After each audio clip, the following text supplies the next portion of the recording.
Buenos días a todos. Mi nombre es Milton José Pereira Blanco, abogado y filósofo, profesor de la Facultad de Derecho y Ciencias Políticas de la Universidad de Cartagena. En esta oportunidad vengo a comentar con ustedes el control fiscal concomitante y preventivo que trajo la reforma constitucional mediante acto legislativo 04 de 2019. En primer lugar, quiero agradecer al profesor Uriel Pérez Márquez por la iniciativa de realizar este foro virtual sobre responsabilidad penal, fiscal y disciplinaria en épocas de pandemia. También quiero agradecer a los profesores Carlos Alberto Almanza y al profesor Enrique del Río González por acompañarnos en esta jornada. El tema que voy a abordar lo trabajaré en tres partes. La primera de ellas, que la he denominado en la diapositiva Introducción, haré referencia muy corta a los conceptos generales que creo que debemos tener claro antes de entrar a profundidad en el tema a tratar. En segundo lugar, comentaré los alcances de manera muy rápida del acto legislativo 04-2019 y por último trabajaré el control fiscal concomitante y preventivo, que es el tema de fondo que nos convoca, haciendo especial énfasis en el seguimiento permanente a los recursos, bienes y fondos públicos. Entrando en el primer punto, a que he hecho referencia anteriormente, es decir, a los aspectos generales, me gustaría empezar por hacer referencia al acto legislativo 04-2019.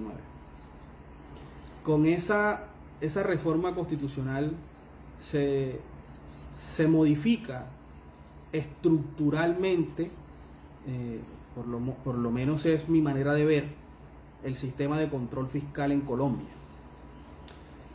Teniendo en cuenta que una de esas grandes modificaciones e incorporaciones al ejercicio del control fiscal es el control fiscal concomitante. Si vemos antes de ese acto legislativo, el control fiscal era visto de manera general como un control posterior, ¿sí? Y a partir de esta reforma constitucional se habilita a la Contraloría General de la República a través del Contralor General para que ejerza el control concomitante y preventivo en las actuaciones de los gestores fiscales. En ese marco, el acto legislativo 04 de 2019 empieza, y creo yo que con buena técnica legislativa, distinguiendo lo que es la función pública de vigilancia del ejercicio del control fiscal. Entonces empieza a trabajar lo que se conoce como función pública de vigilancia por separado a lo que es la función pública de control fiscal.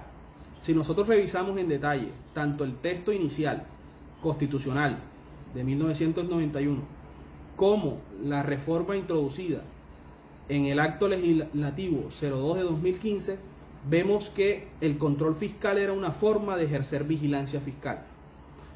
Por eso creo que antes de entrar en materia es necesario definir qué se entiende por control fiscal y qué se entiende por vigilancia fiscal. Para ello es importante traer a colación el artículo 2 del decreto 403 de 2020 en el acápite de definiciones, que claramente define la vigilancia fiscal y asimismo el control fiscal como funciones públicas diferentes. Y empieza el artículo 2 definiendo o precisando el concepto de vigilancia fiscal, pero enmarcándola como una función pública. función pública encaminada a ejercer, observar, mejor, el desarrollo o ejecución de los procesos o tomas de decisiones de los sujetos de control, sin intervenir obviamente en esos procesos, porque vamos a ver más adelante que el mismo acto legislativo señala que la facultad de control concomitante preventivo no implica intervención en el ejercicio de la función pública de los gestores fiscales. En ese marco, esa vigilancia fiscal tiene como finalidad el ejercicio de la gestión fiscal para obtener información útil para realizar el control fiscal. Entonces, la vigilancia fiscal se utiliza para obtener información, y esa obtención de información es una función pública, porque esa obtención de información es la que va a permitir a la Contraloría ejercer el control fiscal en cualquiera de sus modalidades. Debo aclarar que el tema que vengo a abordar, es decir, el control fiscal concomitante y preventivo, que no es igual a control previo, eso debe estar claro, se enmarca mejor como un ejercicio de función pública de igual manera, pero encaminado a la fiscalización de la gestión fiscal. Si revisamos el artículo 2, que me voy a permitir leer, expresamente señala que el control fiscal es la función pública de fiscalización de la gestión fiscal de la administración. Y cuando hago referencia a administración, entiendo desde la perspectiva amplia que incluye a las personas naturales o particulares o entidades privadas que manejan o administran recursos o bienes públicos. Y en ese marco, ese ejercicio del control fiscal, señala el artículo 2, evalúa de manera autónoma e independiente de cualquier otra forma de inspección y vigilancia, con el fin de determinar si la gestión fiscal y sus resultados se ajustan a los principios. Entonces vemos que desde el punto de vista constitucional, creo yo que con mejor técnica legislativa, se empieza a distinguir o a separar el ejercicio de dos funciones públicas diferentes: la función pública de control fiscal y la función pública de vigilancia. ¿Esto para qué? Para salir de la confusión que se tenía que en el anterior régimen de control fiscal o ley 43, que tenía unos principios de control fiscal y que enmarcaba el control fiscal como una forma de vigilancia fiscal. Entonces, hecho esa precisión, me gustaría pasar a evaluar lo que es la naturaleza jurídica del decreto 403 de 2020. El decreto 403 de 2020 es un decreto con fuerza de ley, que en sí mismo no hace parte de los decretos expedidos por el presidente y sus ministros en ejercicio de los estados de las facultades que entregan la declaratoria de estados de excepción por COVID. Este decreto ley corresponde a una habilitación constitucional que hizo el Congreso a partir de su poder constituyente secundario para que el presidente de la República reglamentara el acto legislativo 04-2020. Aquí hay que hacer una acotación pequeña, y sé que no es el espacio para comentarlo, pero sí me gustaría dejarlo por sentado. La habilitación constitucional que se hizo mediante acto legislativo se hizo para reglamentar transitoriamente algunas disposiciones del acto legislativo o algunos temas a que hace referencia el acto legislativo 04-2019. La interpretación que se hizo vía presidencial es que a través de las facultades transitorias del artículo 2 se ha habilitado al presidente de la República para reglamentar todas las disposiciones del Acto Legislativo 04/2019. Ya próximamente evaluaremos, no es el espacio, si se ajusta o no a la norma constitucional, teniendo en cuenta que si ustedes revisan el artículo 150 constitucional, la facultad de expedir códigos y estatutos es una facultad del Congreso, y que se hace uso a través o se reglamenta a través de normas ordinarias. Y vemos que si se empieza a cuestionar la norma, claramente generaría confusión.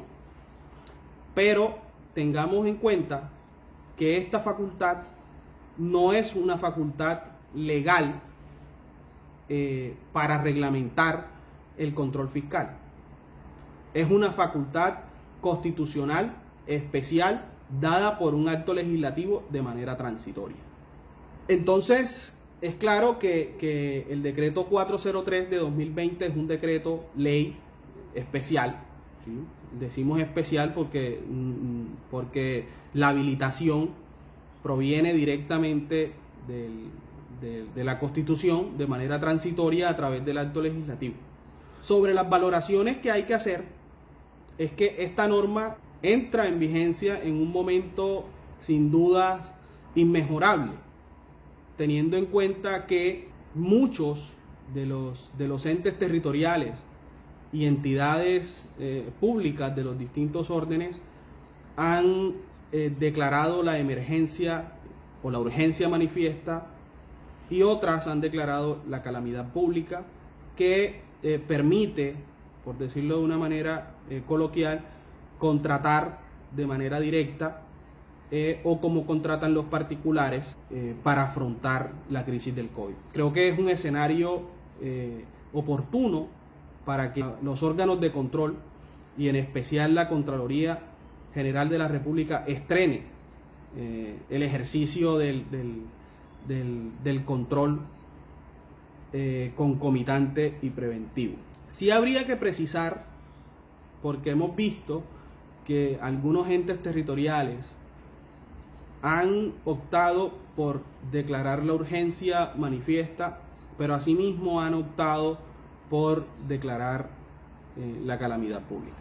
En materia contractual, cuando se declara la calamidad pública, que es a través de las disposiciones de la Ley 1523 de 2012, el mismo artículo 66 señala que esa facultad permite, o esa declaratoria habilita al alcalde o al gobernador para contratar de manera directa, o mejor, como lo hacen los particulares.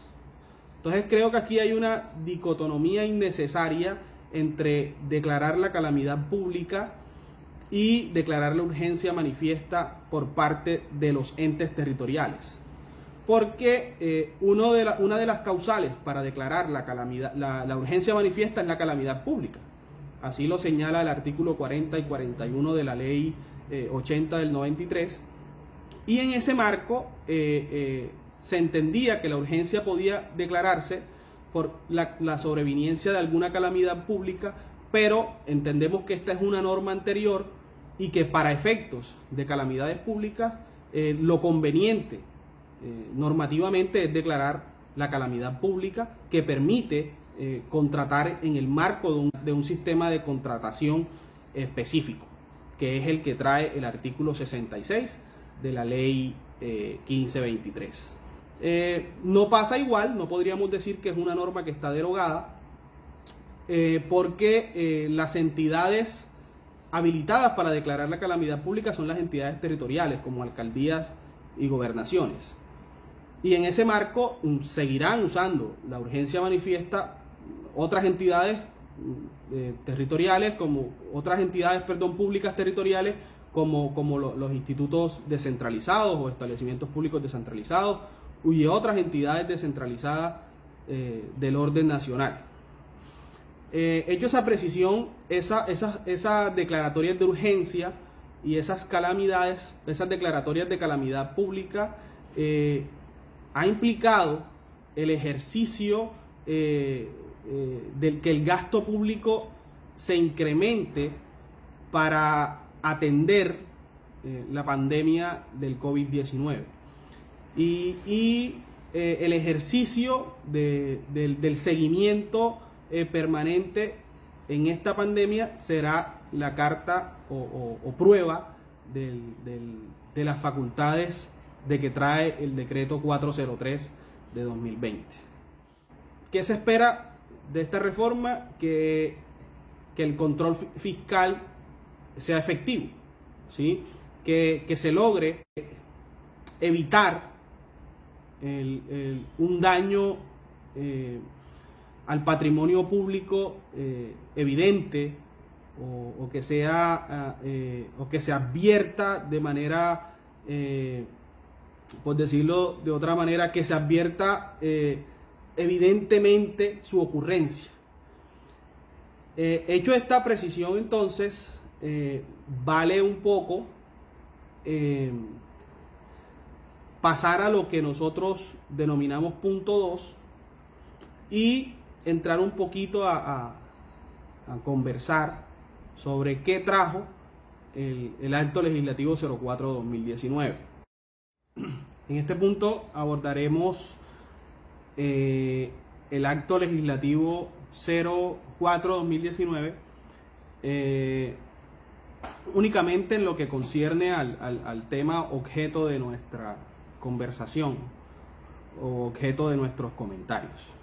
Y para efectos de ello, abordaremos el artículo primero del acto legislativo 04/2019, que es quien introduce una reforma estructural, por decirlo así, al artículo 267 de la Constitución.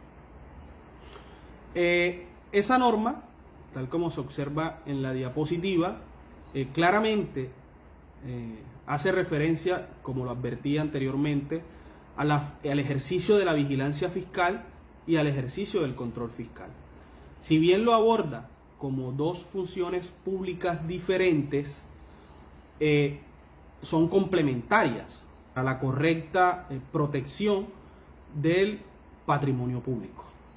Se observa claramente que la vigilancia se ejerce a través de un seguimiento permanente a los recursos, bienes y fondos de la administración, ¿sí? Sin que, dice la norma textualmente, sin que sea oponible en ejercicio de esa vigilancia fiscal la reserva legal, ¿sí? Es decir, desde el punto de vista constitucional se prohíbe expresamente que para el ejercicio de la vigilancia fiscal se oponga el gestor fiscal a entregar información o permita que participe en el ejercicio de los procesos so pena de reserva legal. Pues la misma Constitución expresamente hace inoponible la reserva legal para el ejercicio de la vigilancia fiscal. Claramente esa vigilancia fiscal va a recaer sobre los controles financieros, sobre los controles de gestión o sobre los controles de resultados. Por eso cuando abordemos el tema del control concomitante y preventivo, que ya lo dije anteriormente, no es o no implica control previo, están entrelazadas el seguimiento permanente con el control concomitante y preventivo. Claramente el artículo primero del acto legislativo hace referencia a que el control fiscal, por regla general, es posterior y selectivo, pero que excepcionalmente, y es la figura que vamos a trabajar, se ejercerá de manera concomitante y preventiva. ¿Cuándo? Cuando se observe en el ejercicio de ese seguimiento permanente que sea necesario, por intervención de la Contraloría General de la República a través del Contralor, garantizar la defensa y protección del patrimonio público. Eso como los aspectos que quería compartirle en este punto me parece relevante tratar en lo que refiere al control concomitante y preventivo que trae el Acto Legislativo 04/2019. Este control fiscal concomitante y preventivo no implica coadministración.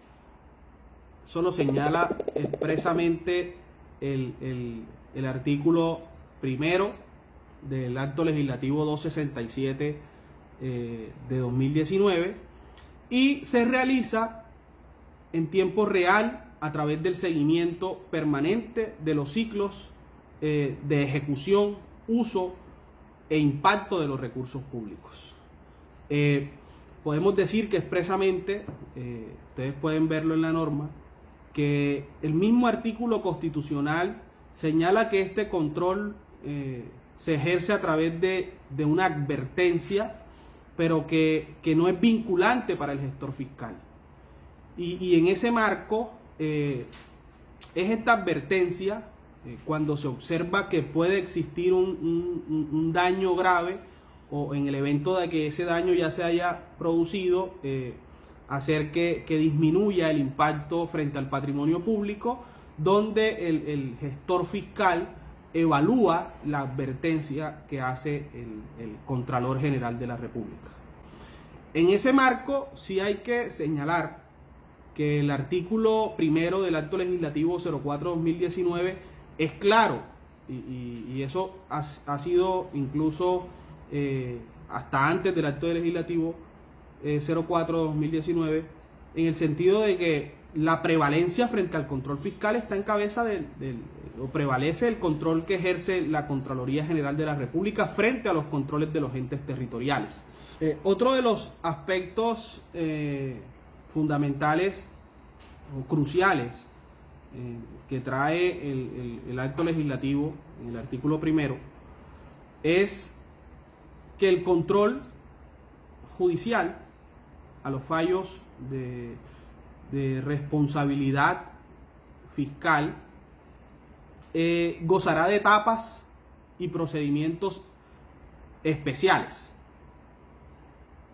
en el sentido de que tendrá un procedimiento específico el ejercicio del control jurisdiccional de esas decisiones administrativas que emitan los órganos de control fiscal en el ejercicio de la facultad de la responsabilidad fiscal. Llama mucho la atención que la misma norma que se comenta expresamente señala que tendrán valor probatorio los documentos y las decisiones que tomen las contralorías en el ejercicio del control fiscal y dentro incluso de los procesos de responsabilidad fiscal ante los juicios que se lleven ante los jueces competentes e incluso en la Fiscalía General de la Nación. Es importante llamar la atención sobre la concurrencia de competencias. El mismo artículo constitucional nos señala expresamente que puede existir concurrencia entre el control que ejerce las contralorías territoriales con el control que ejerce la Contraloría General de la República. Aclarando, sí, que el control de las que ejerce la Contraloría General de la República es un control prevalente y preferente frente al ejercicio del control fiscal y la vigilancia fiscal de las contralorías territoriales. Bueno, hechas esas precisiones anteriores, entraremos entonces a la centralidad del tema que nos convoca, que es el control concomitante y preventivo, que ya hemos dicho anteriormente que hace parte de las reformas estructurales del modelo de control fiscal dentro de nuestro sistema normativo. El control fiscal, entonces, el artículo 54 del decreto 403 de 2020, que como se dijo anteriormente, reglamentó el acto legislativo desde el punto de vista legal, el acto legislativo 04 de 2019, sobre la definición de ese control concomitante y preventivo, nos señala que es un control excepcional, y es excepcional porque, tal como lo dijimos anteriormente, por regla general el control fiscal es posterior y selectivo, y es un control además no vinculante, porque, tal como se dijo anteriormente, el ejercicio del control concomitante y preventivo, ya lo veremos posteriormente con más claridad, lo tiene el Contralor General de la Nación, pero lo hace uso a través de una advertencia, y quien evalúa, por eso es no vinculante, si acoge o no la advertencia realizada por la Contraloría General de la República a través del Contralor, es el gestor fiscal advertido, que claramente el mismo texto constitucional señala que en ese marco no hay o no implica coadministración, ¿sí? Y se ejerce con la finalidad de garantizar la defensa y protección del patrimonio público a través del seguimiento permanente de los ciclos, uso, ejecución, contratación e impacto de los bienes, fondos o recursos públicos, que permita evaluar un conjunto de hitos de control pertenecientes a un proceso en curso.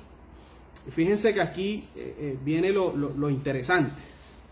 La Contraloría ya no va a esperar a que se consume o termine el proceso que generó el presunto daño patrimonial, sino que en el curso de ese proceso, de esa actuación, de ese proyecto, advierte al gestor fiscal sobre el presunto daño al patrimonio público, con la garantía o con la finalidad, la advertencia es con la finalidad entonces de que el gestor fiscal abra los ojos en la actuación en curso que está desarrollando, y en ese marco, ya que se considera un advertido, pueda evaluar y reconducir o terminar en ese marco la actuación que está poniendo en riesgo el patrimonio público. Ese ejercicio de ese control fiscal concomitante y preventivo va acompañado del seguimiento permanente a los recursos públicos. Es ese seguimiento permanente con sus métodos, que ya comentaremos posteriormente, el que, aunando esfuerzos, va a permitir que de manera efectiva la Contraloría pueda ejercer ese control fiscal concomitante preventivo. A mí me gusta llamarlo control, tal como lo señala la norma, control concomitante y preventivo, para evitar la confusión de denominarlo preventivo y concomitante con lo que es el control previo, que sí está excluido de nuestro sistema jurídico colombiano. Ese seguimiento permanente a los recursos públicos se puede ver como una vigilancia y seguimiento a los bienes, fondos y recursos públicos en el marco del control concomitante y preventivo, tal como lo señalamos anteriormente, que se realiza, claro está, tal como se observa desde el punto de vista constitucional, se realiza en tiempo real y oportuno a través del acceso a la información y el acompañamiento de la gestión fiscal en todas sus etapas y ciclos. ¿Por qué? Porque esa facultad es una facultad que se ejerce en actuaciones administrativas, en procesos, en contrataciones que están en curso. Y en ese marco logran a través de la advertencia evitar, previa evaluación del gestor fiscal, que se genere o se amplíe la consumación de un daño al patrimonio público. La constitución del seguimiento permanente a los recursos públicos es una de las figuras interesantes que trae el control preventivo, el control concomitante y preventivo, teniendo en cuenta que a partir de ahí se van a crear, o el sistema normativo creó unos elementos o unos métodos que facilitan ese control en tiempo real, con el fin de observar a los sujetos de control, y esto podemos incluir al gestor fiscal, mientras estos realizan procesos o toman sus decisiones, sin que la Contraloría General de la República, claramente está no solo en el decreto ley 403, sino también en el acto legislativo 04, sin que la Contraloría pueda interferir, ¿sí?, en aquellos procesos en curso o tener injerencia en esas actuaciones. Porque si ello ocurre, podría llegarse a pensar que estaría coadministrando, y no es la finalidad de la norma. Tal como lo explicamos anteriormente, la finalidad de la norma en el ejercicio del control concomitante y preventivo es control a través de advertencia. Advertencia que precisaremos un poco ya en unos minutos. De conformidad y en ejercicio de los métodos o mecanismos que la misma ley trae. El seguimiento permanente a los bienes, fondos, recursos o intereses patrimoniales de naturaleza pública para el ejercicio del control concomitante y preventivo está en cabeza de la Contraloría General de la República.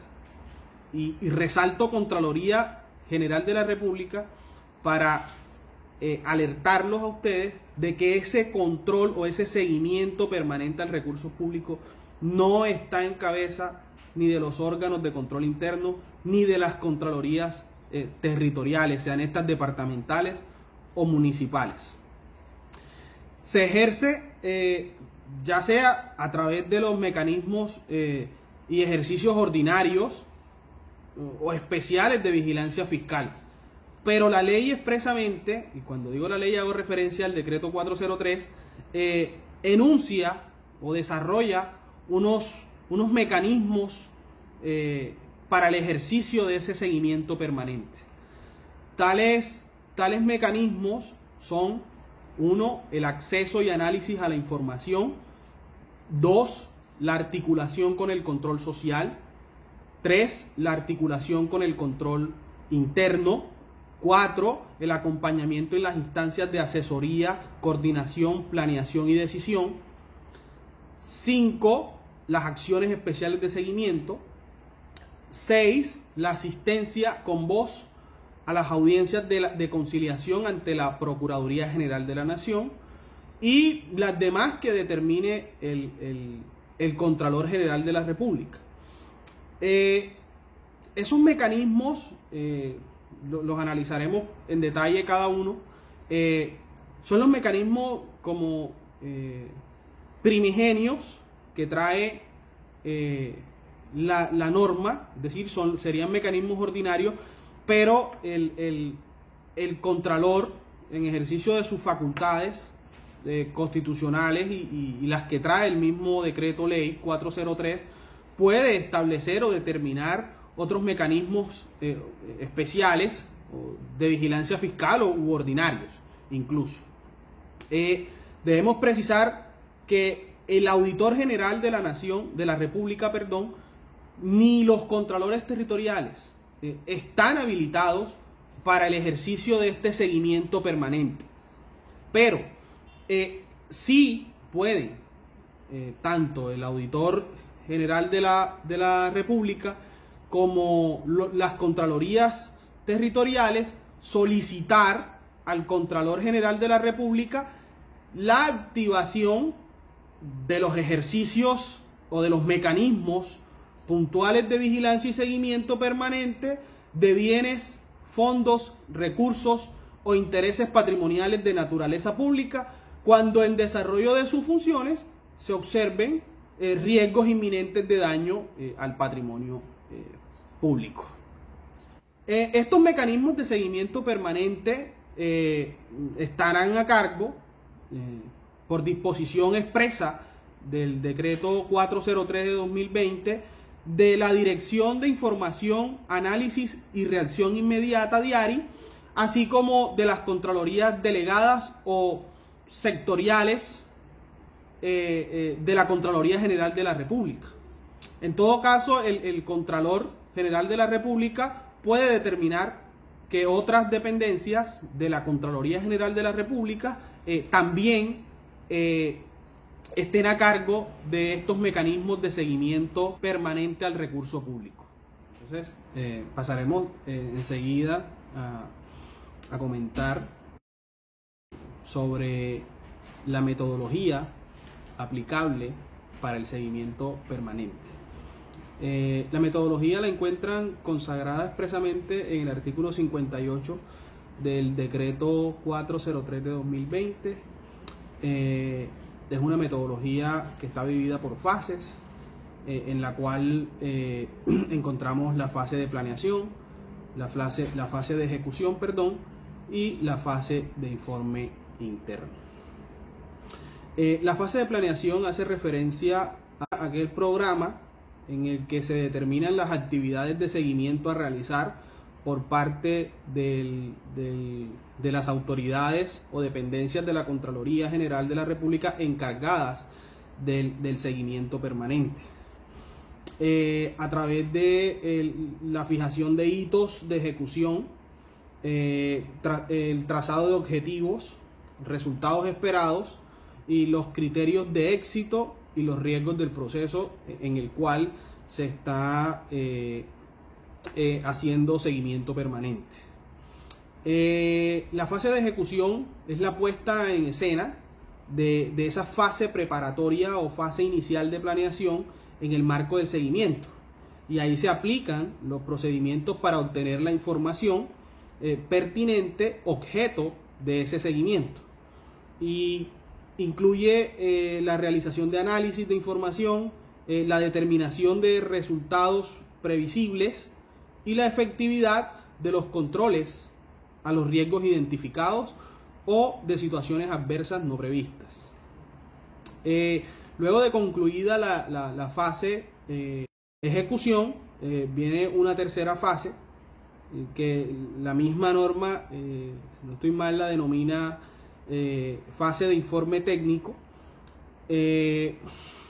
Hace referencia como fase final a la presentación de esos hitos de gestión programados en la fase inicial y ejecutados en la fase de ejecución, los cuales son seleccionados y claramente con los riesgos plenamente identificados, y la construcción de los documentos de trabajo, los soportes, las conclusiones y recomendaciones a la dependencia competente de la Contraloría General de la República. Recordemos que en principio las dependencias encargadas son las Contralorías delegadas y las Contralorías sectoriales, así como la DIARI, ¿sí? La Dirección de Información y Reacción Inmediata.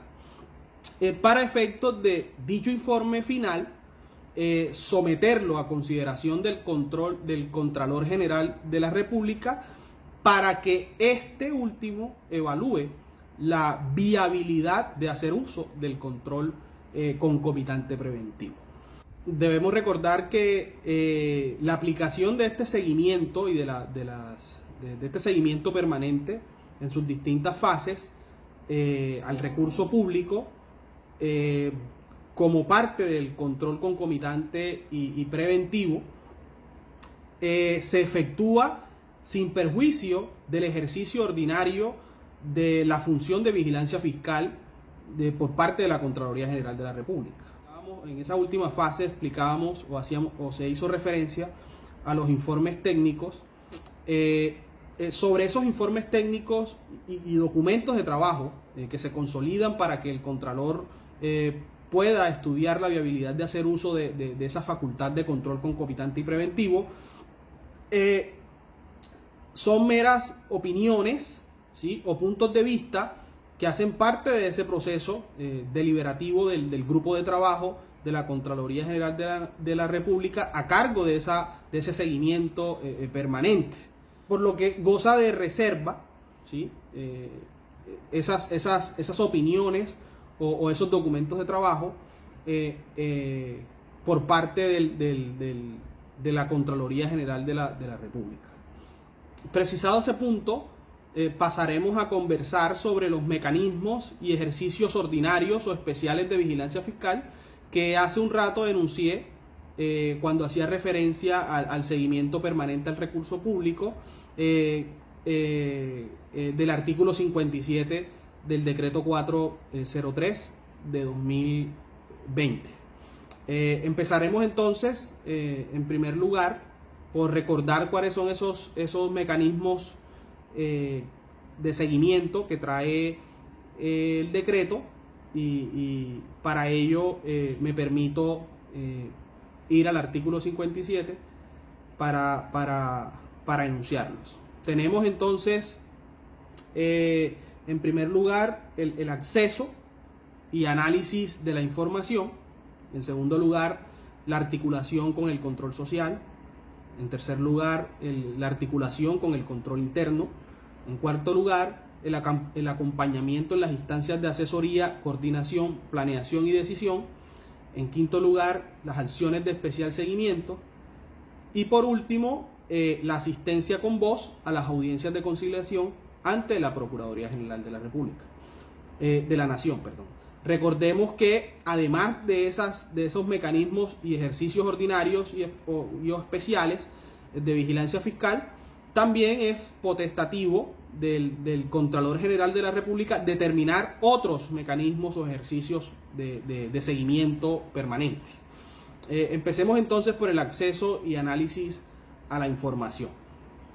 Este mecanismo hace referencia a que la Contraloría, dentro del ejercicio de este seguimiento permanente, tiene la facultad de requerir y conocer, así como examinar todos los datos e información sobre los hechos y operaciones, actos, contratos, programas, proyectos o procesos en ejecución. Recuerden que este control se hace en el marco de procesos en curso, ¿sí? Y en ese marco, la Contraloría General puede solicitar información y analizarla para de ahí determinar si a través de sus grupos de trabajo le solicita o le envía al Contralor General de la República para que éste estudie y determine si hace uso del control de concomitante y preventivo. En segundo lugar, tenemos la articulación con el control social, en el que la Contraloría General de la República podrá, para el ejercicio del control concomitante y preventivo, promover articulaciones o aunar esfuerzo con el control ciudadano para realizar sinergias, ¿sí?, en el control o la gestión preventiva de la Contraloría General de la República a partir de alertas generadas por la misma ciudadanía. ¿Con relación a qué? Con relación a los riesgos a los que se exponen los recursos públicos, bienes, servicios públicos, en aras de incidir en la mejora de esa gestión pública, para así garantizar la efectiva realización de los valores, principios y en especial la protección del patrimonio público y la destinación programática de los recursos. En ese marco de esa articulación con el control social, la Contraloría puede diseñar procedimientos, estrategias, mecanismos para promover la participación de la ciudadanía en aras de dinamizar ese control fiscal. ¿Sí? Lo puede hacer, entre otros mecanismos, mediante la realización de audiencias públicas, que como hemos visto se ha vuelto muy común la realización de audiencias públicas para que tanto la Procuraduría como la Contraloría escuchen a la ciudadanía y así obtener denuncias de viva voz por parte de los ciudadanos.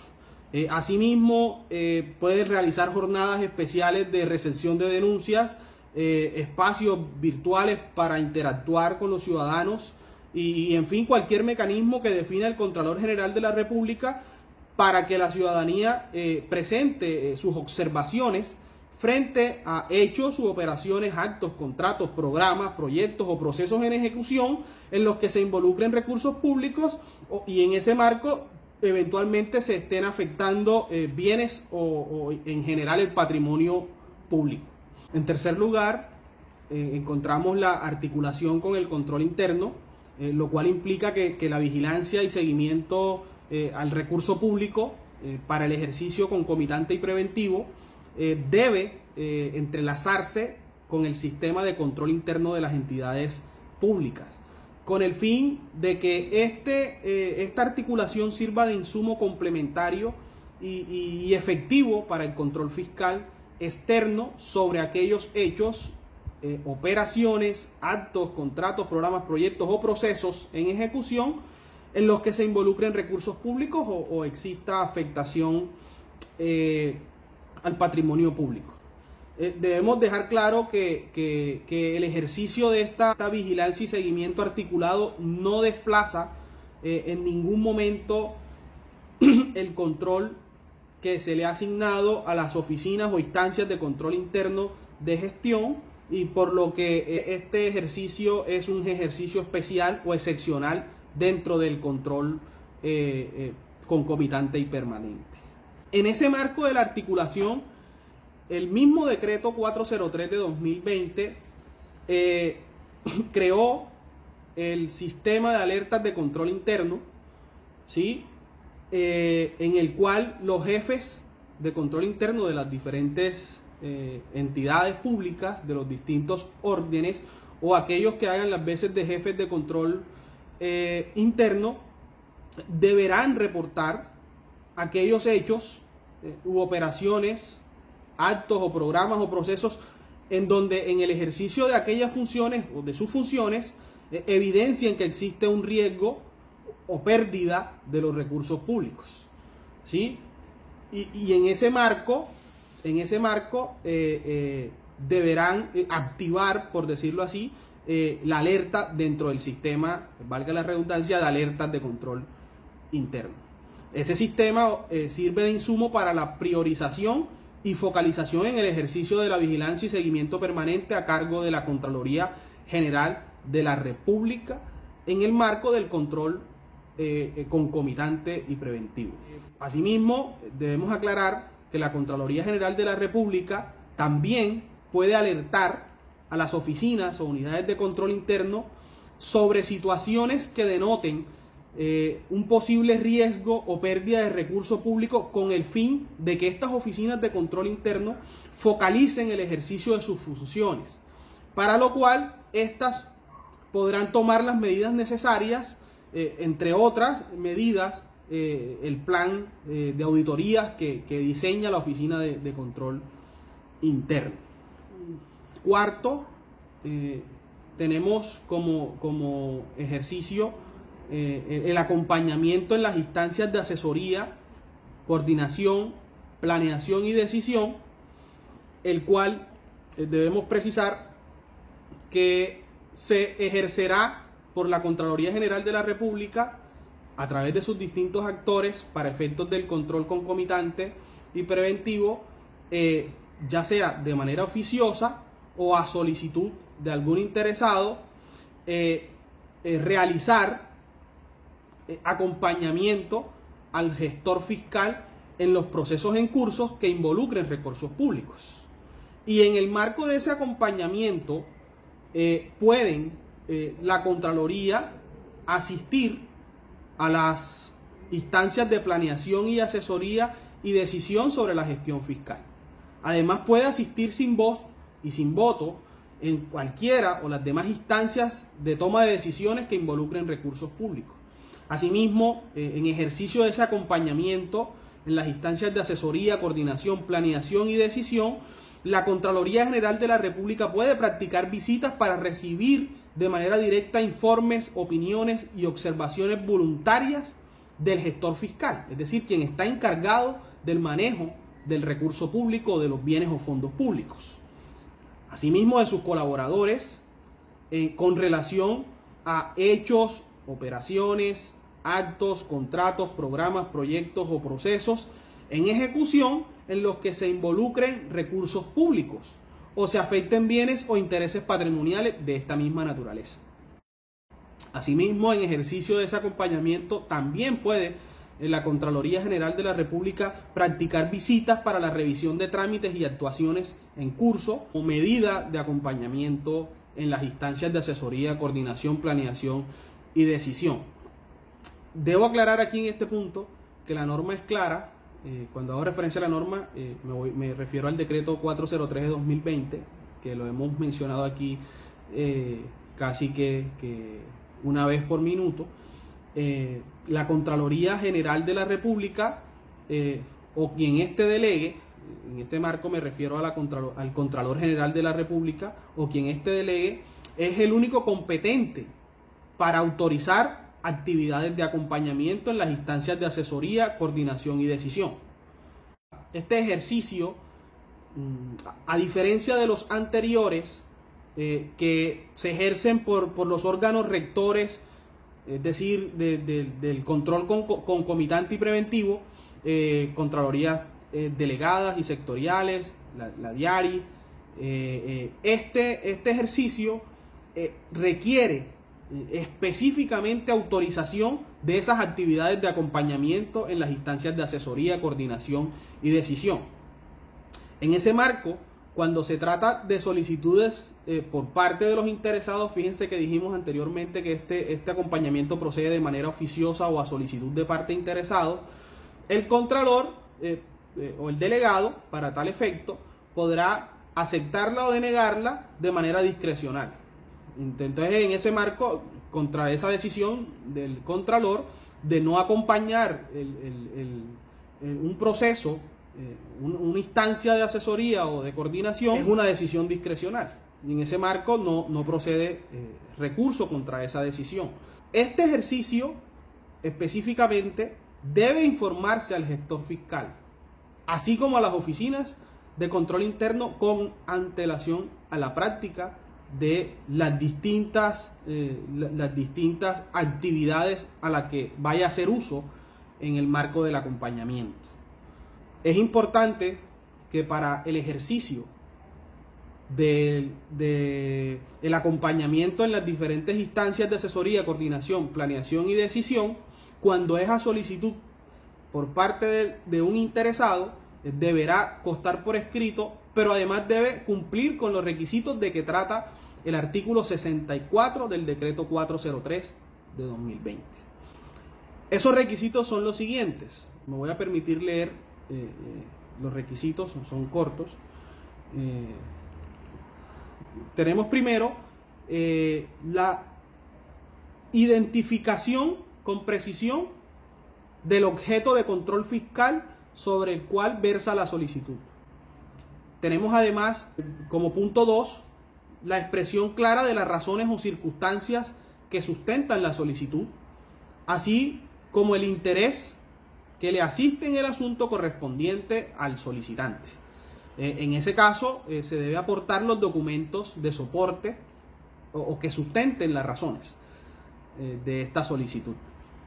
Asimismo, la norma expresamente señala que se debe cumplir con los demás requisitos previstos para el ejercicio del derecho de petición. Vemos entonces que no es una solicitud formal, ¿sí? Es una solicitud que puede realizar cualquier ciudadano, no tiene mayores formalidades más allá del mismo ejercicio del derecho de petición.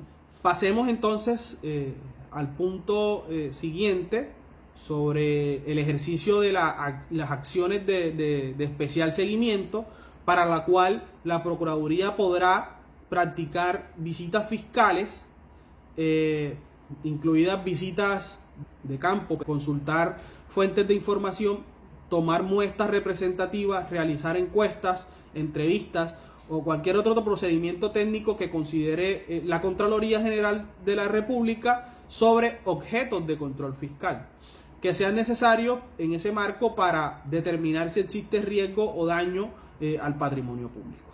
Por último, tenemos de los ejercicios que trae tan enunciativamente el decreto ley 403, tenemos un mecanismo incómodo pues, para la Procuraduría General de la Nación, que pareciera que entrara o pisara duro la Contraloría General de la República al permitir la ley la asistencia con voz a las audiencias de conciliación ante la Procuraduría General de la Nación, y me refiero en este caso a las audiencias prejudiciales, extrajudiciales, como requisito de procedibilidad para acudir a las distintas acciones contenciosas administrativas, porque sabemos que las conciliaciones entre las entidades públicas y la Procuraduría son además aprobadas o improbadas por los jueces de lo contencioso administrativo, pues no vemos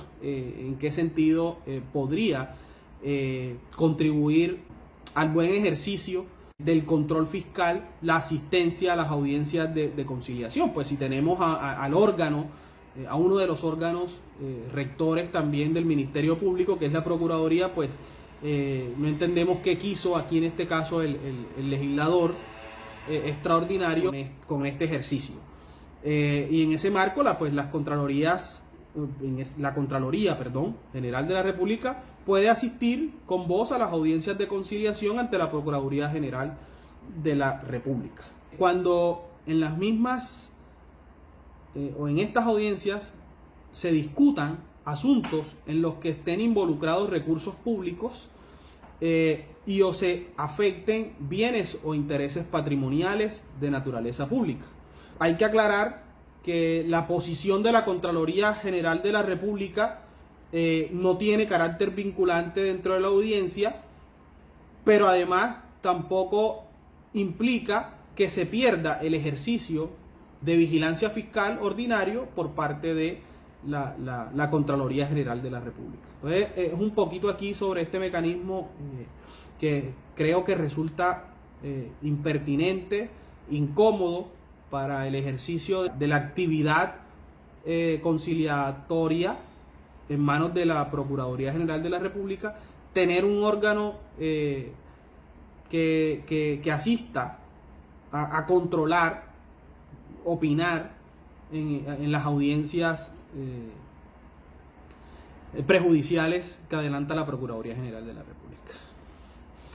Bueno, visto estos ejercicios ordinarios y enunciativos que trae la ley 403, pasaremos entonces ahora a estudiar cómo es ese control fiscal concomitante y preventivo, ¿sí? Y para ello es importante estudiar el artículo 67 y siguientes del decreto 403, en el que señala que ese control concomitante y preventivo se manifiesta, tal como lo dijimos al inicio, se manifiesta a través de la emisión de una advertencia que hace el Contralor General de la República sobre el evento o riesgo identificado, con sustento en los ejercicios de vigilancia y seguimiento permanente al recurso público a que hicimos alusión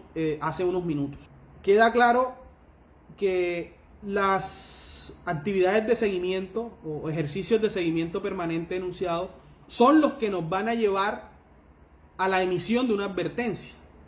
Es decir, el sustento de ese seguimiento permanente es el que le permite a los órganos a cargo del sistema permanente o de seguimiento permanente entregarle insumos para que el Contralor evalúe si hace la advertencia. Entonces, en ese marco se vuelve un ejercicio de articulación entre la vigilancia fiscal y el control fiscal a partir de las actividades de seguimiento permanente y el ejercicio del control fiscal concomitante. En ese marco, cuando el evento de riesgo impacte a más de una entidad objeto de control, imaginemos entonces un convenio interadministrativo, pueden haber otros eventos, y podrá emitirse una advertencia general por parte del Contralor General de la República. Esta facultad, por disposición expresa del artículo 67, parágrafo único, es indelegable, es decir, está en cabeza del Contralor General de la República y es exclusiva, no puede delegarla. Como sí puede delegar el ejercicio de acompañamiento en las instancias de asesoría, coordinación, planeación y decisión. Son dos situaciones diferentes. Lo que es indelegable es el ejercicio del control fiscal concomitante y preventivo, pero dijimos anteriormente que en el seguimiento permanente, la autorización que hace el Contralor General de la República para efectos del ejercicio del acompañamiento en las instancias de asesoría, coordinación o planeación e incluso decisión puede ser delegado. Es importante entonces tener esa precisión sobre lo que es y no es delegable. Entonces, ¿qué es una advertencia? El mismo decreto 403 nos indica que la advertencia es un pronunciamiento no vinculante, aclaremos y precisemos, como lo dijimos anteriormente, no es vinculante en el marco de que el gestor fiscal que recibe la advertencia debe evaluar si acoge o no la observación planteada por el órgano de control fiscal.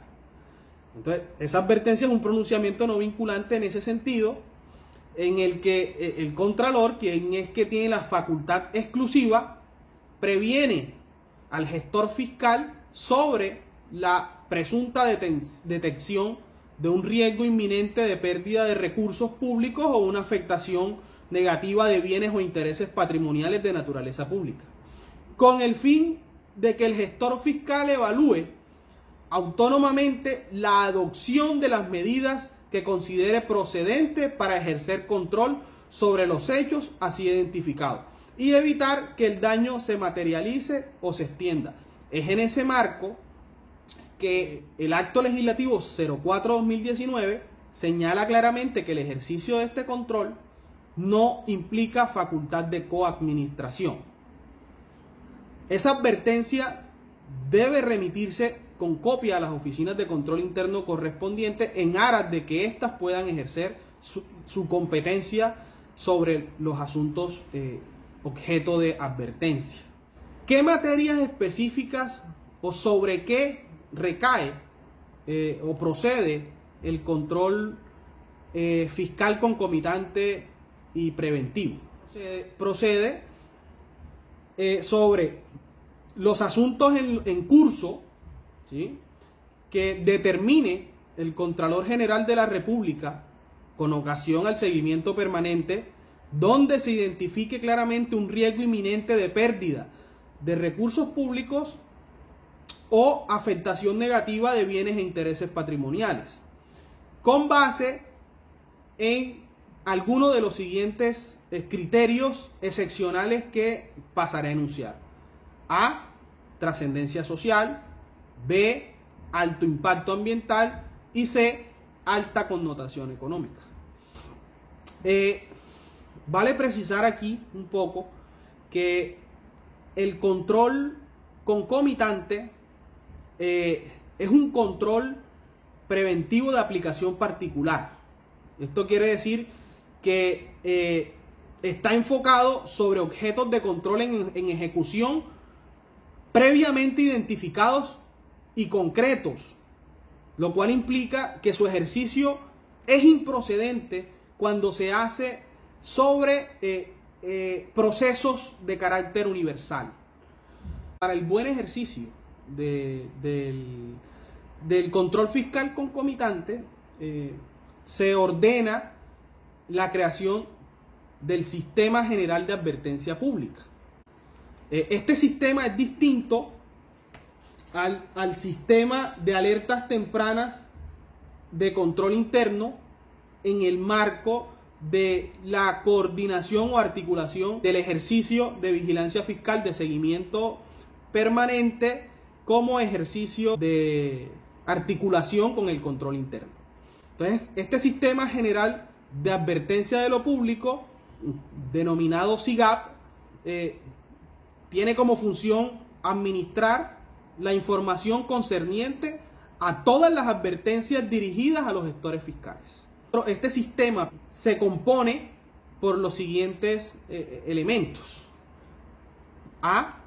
Tenemos el registro actualizado de advertencias. Ahí se puede consultar las advertencias que en el marco del control concomitante y preventivo haga la Contraloría General de la República, con la identificación clara de las entidades, el gestor fiscal, el objeto de control y el contenido de la advertencia. Vamos a encontrar también, o la ley por lo menos ordena que en ese sistema general de advertencia público, SIGAP, encontremos las relatorías de las principales advertencias en donde se destaquen aspectos que sirvan de insumo para desarrollar buenas prácticas en el marco de la gestión fiscal. Y el sistema incluye un banco de resultados positivos con ocasión a las advertencias acogidas por los gestores fiscales, lo cual ayudará un poco a que los gestores fiscales puedan consultar este sistema en aras, ya sea de conocer cuáles son las posiciones de la Contraloría General de la República sobre algunos temas concretos, y asimismo adoptar como buenas prácticas esas advertencias que previamente ya ha realizado la Contraloría General de la República. Bueno, he terminado mi presentación. Espero que haya sido de su agrado. Estoy atento a las preguntas que ustedes deseen formular y espero entonces que les haya gustado. Muchas gracias.